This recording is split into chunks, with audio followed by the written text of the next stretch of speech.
Bismillah ar-Rahman ar-Rahim. Assalamu alaikum wa rahmatullah. Today we're going to learn four letters in Arabic language and using the word rizqihi that we learned in the last class.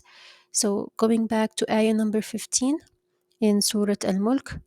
هو الذي جعل لكم الأرض ذلولا فامشوا في مناكبها وكلوا من رزقه وإليه النشور.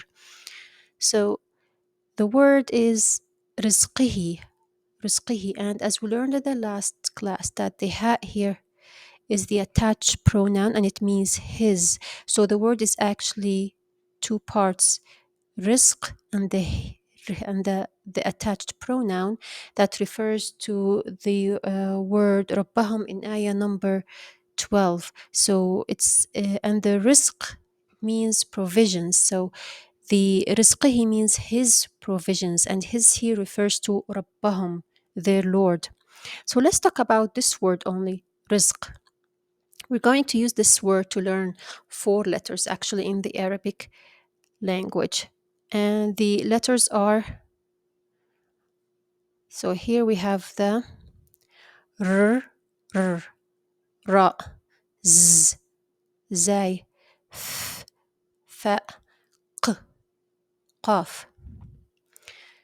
Now, as we learned in one of the classes before, that the ra here, the first two letters, the ra and the zay, are among the group that we call the selfish family of the letters, which means that you can attach them to the letter before it, but they do not attach to anything after it. Okay, so let's take first the letter ra, r, r.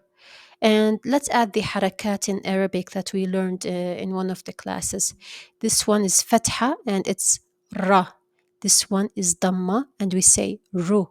This one is kasra and we say ri. Let's do the same thing with the letter zay, z. So this one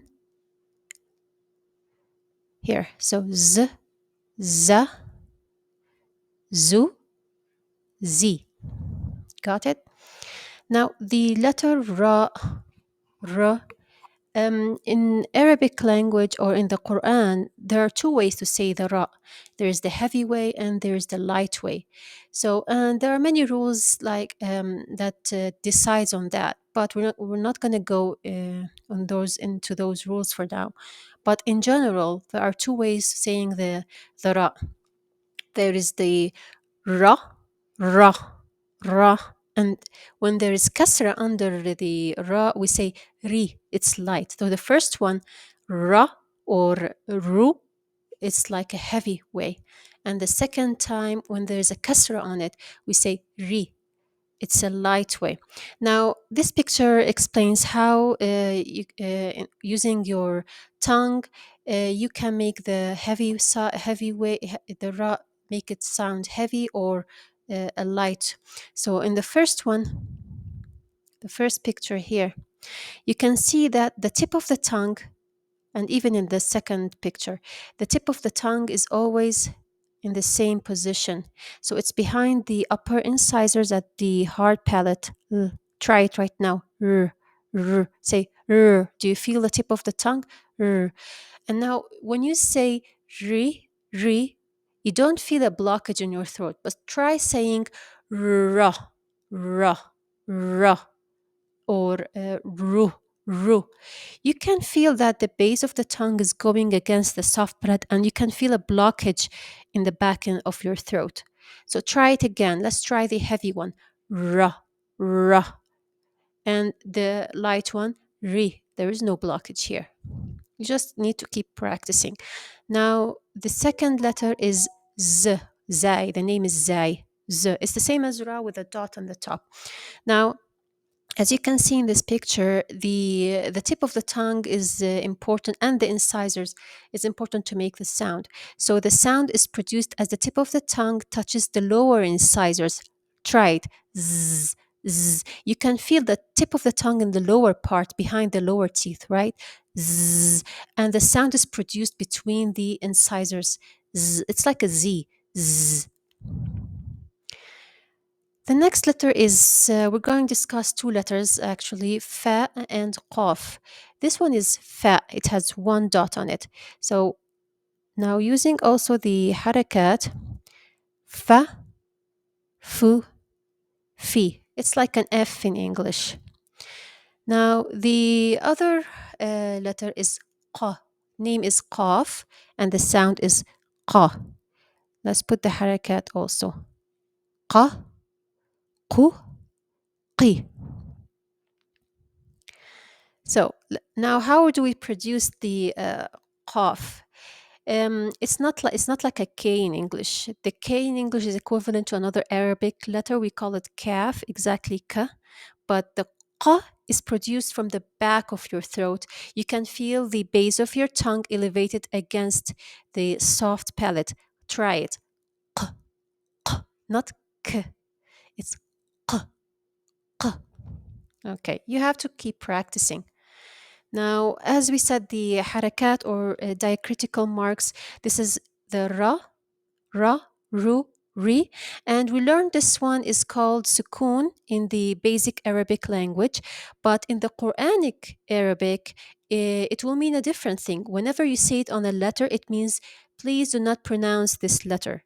But what is the sukoon? The sukoon means like freeze, do not move. So again, this for the first one is ra, ru, ri, and this one is But in the Quran, it will not look like this sukoon. No, it will look like, as we said, the part of the ha. It looks like part of the ha here. So this one in the Quran actually means freeze, do not move. So let's go back to the word, the first word we talked about. So you can see it has three letters. The first one is r. The second one, this is the first one, r.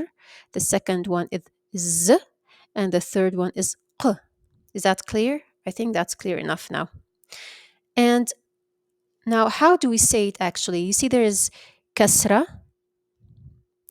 There is kasra here under the r, so it's ri, and it's the light one, ri. And there's sukoon, the Quranic sukoon, over the z, so it's z, doesn't move. So the first two one together is riz, riz. And when you add the q with the sukoon also, it's rizq. Okay, think of it just for a moment and see if it makes sense. So again, ri, going from this side, ri, riz, rizq. I hope that's clear enough and you learned enough for today. It's a short lesson. If you find this content useful, please like, subscribe, and share.